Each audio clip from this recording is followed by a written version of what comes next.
So now looking at our geometric sequences, we're actually going to switch gears to series. So series means sums.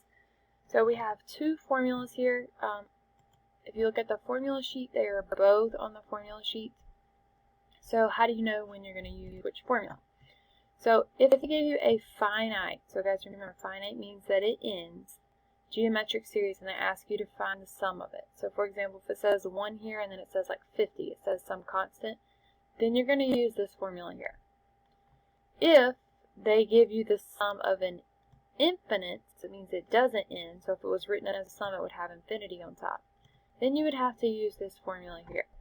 So if you look at your formula sheet, there are little things that have to matter. So the absolute value of r, so your ratio, when you take the absolute value of it, has to be less than 1.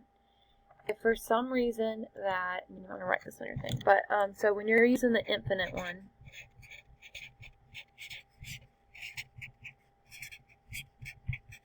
so the absolute value of r has to be less than 1 for this to work.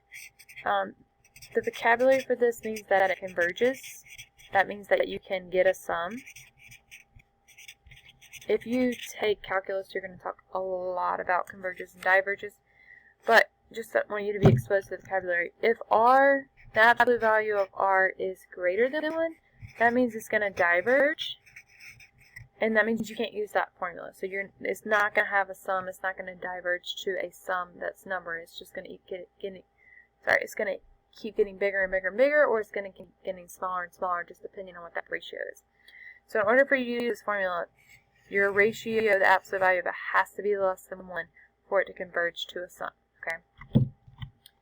So taking a look at number 4, we want to find s sub 5.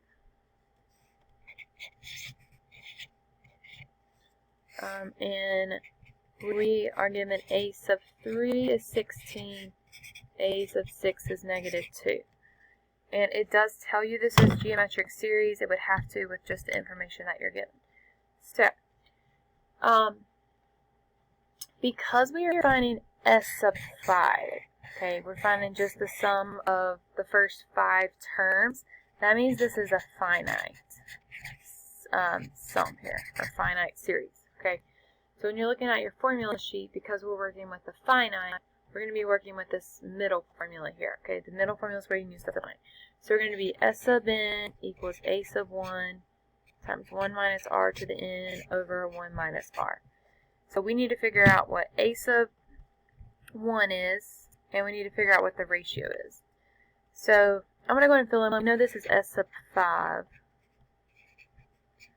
So it's going to be r to the 5th power over 1 minus r. So we need to figure out what r is. So we did that previously. So remember, for geometric, you're going to take your negative 2 equals the 16 r, and then for your exponent, it's going to be the 6 minus 3. So if you do the negative 2 divided by 16, we'll have negative 1/8 equals r to the 3rd power, and then we'll be taking the cube root. So our ratio is going to be negative 1/2, or negative 0.5 if you would think about it that way. So when we're filling this in, we do have our ratio. Now we are still missing our first term. So remember, to get the first term, you're going to have to use your explicit formula. We are working with geometric, so make sure you use this explicit formula. So you can use either term. I always just use the first term. So we know a sub 3 is 16. We do not know a sub 1. We know r is negative 1/2, and because it's a sub 3n is 3. So we're going to have 16 equals a sub 1. This is negative 1/2 to the 2nd power, so it'll be positive 1/4. So 16 divided by 1/4 or times 4. A sub 1 is going to be 64. So now I can go back to my equation up here. We now know a sub 1 is 64. 1 minus my ratio is negative 1/2 to the 5th power over 1 minus that negative 1/2. Okay. If you have a calculator, you can type it in exactly like it looks up there. Make sure you make a decimal, so if you go to math and sorry, it makes you make a fraction. So if you go to math and go over to fraction, you can set up a fraction. Just copy your parentheses like we have them here. So 64 parentheses 1 minus parentheses negative 1/2 to the 5th power, close the parentheses, over 1 minus negative 1/2. And so you should get a sum of 44. So this says if you were to write out the first 5 terms and you were to add them together, you should get a sum of 44. Alright, so moving on to number 5. So 5, we are finding just S for... So a couple things here. It just says S and it doesn't have a number with S, and it has this never ends. So we're looking at an infinite sum here, or infinite series here. So when you're looking at your formula sheets, your infinite sum, you're going to use the formula S equals A sub 1 over 1 minus R. Now remember, R has to be, or the absolute value of R has to be less than 1. So we're going to need to make sure we check that. So looking at the sequence that they give me here, we know A sub 1 is 6. That's my first term, so that's good. What's happening from term to term, they're dividing by 3, but remember you have to think about it as multiplying, so they're multiplying by 1/3. So that means our ratio is 1/3. Well, just to double check, the absolute value of the ratio has to be less than 1. Is that true here? Yes. So before you can even do anything, we know that if this ratio is less than 1, that means this has to converge to some sum. Okay, so just to get used to that vocabulary, this is going to converge to an answer. So we can just figure out what it converges to by using our formula. So A sub 1 we know was 6. And then 1 minus the ratio, which was 1/3. So we'll have 6 over 2/3, which you can multiply out. So 6 times 3 is 18 divided by 2. So this converges to 9. Okay, so the series converges to 9 there.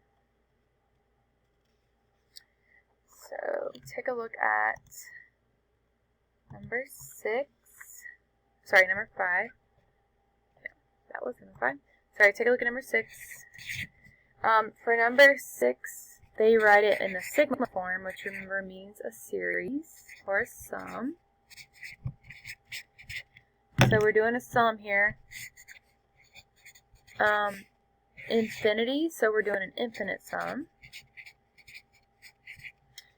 And it tells you in the directions that it's geometric, so we're not going to be doing that. So we're going to look at our formulas. The one for infinite we're using is S equals A sub 1 over 1 minus R.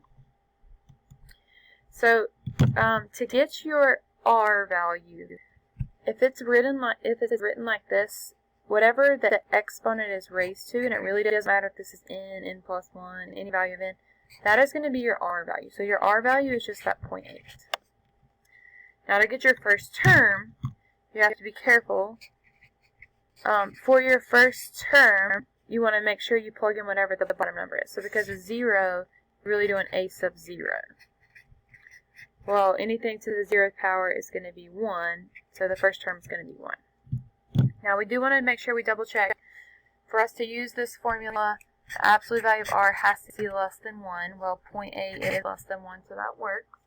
So we know that this answer is going to converge. It's going to give us an answer. So to figure out what the answer is, we're going to plug it into our sum formula. So S equals, we know that our first term A here is 1 over 1 minus 0.8, which will give you a sum of 5. So this series converges to a sum of 5 if we were to keep adding up the terms over and over and over again. Okay, and then our last problem. They do tell you that it is geometric, so keep that in mind. So they wrote out a few terms here. So we know that, for one thing, this n. So this is going to be a finite sum. Okay, so when you're using your formula sheet here, you're going to be using that second formula. The only thing on this one is that it has to the ratio just can't be 1. So trying to figure out the ratio, if you look here, they are multiplying each term by 2. So our ratio is going to be 2. So we have R. We know that our a sub 1 is 3. That's our first term. We just do not know what n is. Okay? N is questionable here. So what we're going to have to do to figure out n, we do know this is the last term. This is our a sub n. Okay? But we need n. So we're going to use our explicit equation for geometric. A sub n equals a sub 1 times r to the n minus 1. So guys, if you haven't figured out yet, if you are missing anything, and it's not just given to you, you're pretty much always going to refer to your explicit formula to figure it out. So a sub n, we know that term is 768. We know a sub 1 is 3. We know the ratio is 2, but we do not know what n is. Okay, so pay close attention to this. I'm going to bring back some review. So if we do 768 divided by 3, that'll give us 256 equals 2 to the n minus 1. Well guys, because that 2 is stuck in an exponent, it's exponential. Remember, you have to put it in the opposite form of exponential, which is log. So we're going to have to use some previous materials. We're going to put this in log. The base is 2. The answer is 256, which is equal to the exponent, which is n minus 1. Okay, so you can use your calculator for this. So remember, if you go to math and down to a, you can type in the log just like it looks. So that gives us 8. So if we add that 1 over our n value, it's going to be 9. So now we have everything we need for our sum formula. So a sub 1 we know is 3. 1 minus r is 2, so 2 to the n, which is 9, over 1 minus r, which is 2. So you can type that in, but your sum should give you 1533. And then one last thing that I want to note on this. So if you notice, the ones that were the finite sum, so the ones that don't keep going on forever, we do not refer to those as convergent or diverging. Convergent or divergent only refers to when you have a sequence that doesn't end, so an infinite, and it either converges to a sum or it diverges, which means it keeps getting bigger or bigger, or smaller or smaller. So the converges and diverges language you'll see a lot more in calculus if you take calculus.